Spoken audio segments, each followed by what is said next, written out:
4 situations d'injustice vécues par les mères célibataires marocaines et leurs enfants. Voici Loubna. Elle a 10 ans. À l'école, c'est une bonne élève qui a de bons amis. Mais ce n'est pas une petite fille comme les autres. À la maison, Loubna vit seulement avec sa maman Aziza, sans son papa. Car Loubna est née hors mariage, comme plus de 30 000 enfants chaque année au Maroc. Le papa de Loubna, Aziza le connaît bien. Il s'appelle Bachir. Un test ADN a même prouvé cette paternité biologique. Pourtant, Loubna ne porte pas le nom de famille de Bachir. Bachir refuse de l'avoir. Il ne participe pas aux charges de la famille. Elle n'héritera jamais de lui. C'est la loi au Maroc. Une loi qui viole les droits légitimes de Loubna. Ces droits sont pourtant affirmés dans les articles 32 de la Constitution marocaine et 50.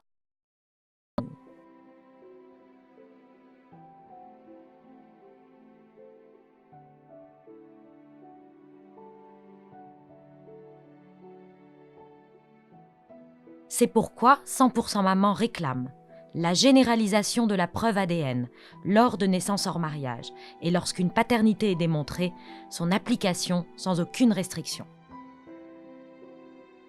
Aziza et Bachir avaient tous les deux 19 ans quand ils se sont rencontrés et aimés. Aziza était peu informée et peu préparée aux enjeux d'une relation affective. Elle n'en mesurait pas les conséquences. Avec Bachir, il parlait souvent de mariage. Mais il l'a abandonné le jour où Aziza lui a annoncé qu'elle était enceinte. Tous deux étaient en infraction avec l'article 490 du Code pénal marocain. De nombreux couples au Maroc en font de même, en sauvegardant les apparences. La grossesse d'Aziza ne permet pas cette discrétion et la désigne seule comme une délinquante. Contrairement à Bachir qui, lui, a eu la liberté de s'y soustraire. Aziza ne peut pas non plus interrompre légalement cette grossesse et se trouve contrainte d'assumer seule ses responsabilités. C'est la loi au Maroc. Une loi qui ne respecte pas les droits individuels d'Aziza.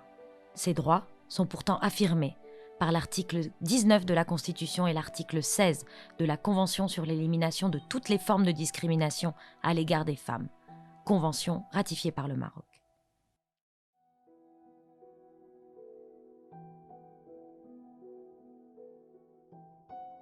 Enfin, depuis 2014, l'Assemblée générale des Nations unies enjoint chaque État de faire prévaloir la santé sexuelle et reproductive de ses citoyennes.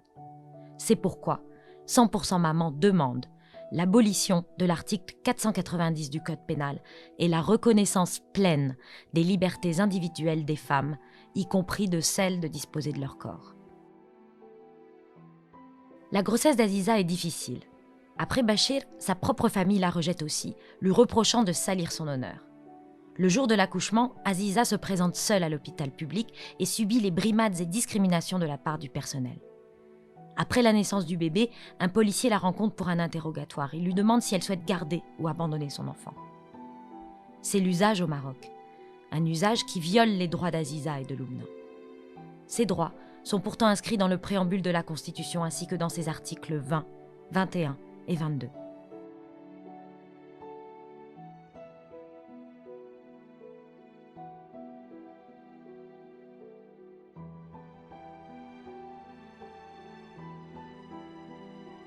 C'est pourquoi 100% Maman revendique l'application du principe de non-discrimination dans les administrations marocaines, l'élargissement des droits sociaux acquis aux mères célibataires et à leurs enfants.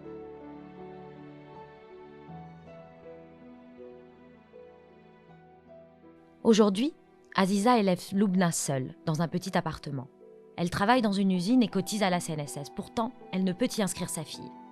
Elle ne peut non plus bénéficier de la couverture sociale Ramed en cas de maladie, car ni sa famille ni aucun propriétaire privé ne lui accorde de domicile légal. Il existe un fonds mensuel d'aide pour les mères élevant seules leurs enfants, mais il est seulement réservé aux veuves.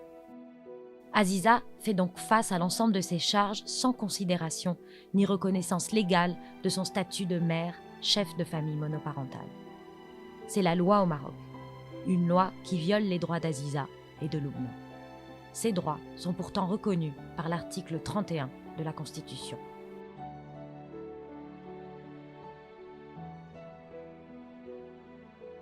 C'est pourquoi 100% Maman revendique la révision de la Constitution et du Code de la famille pour une reconnaissance officielle de la famille monoparentale, garantissant les droits des femmes et l'intérêt supérieur de l'enfant. À force de travail et de volonté, Aziza offre un avenir digne et autonome à Lubna. Mais quel impact aura réellement ce parcours de souffrance et de combat sur leur stabilité sociale et affective? N'y a-t-il pas d'autre solution plus juste et moins violente?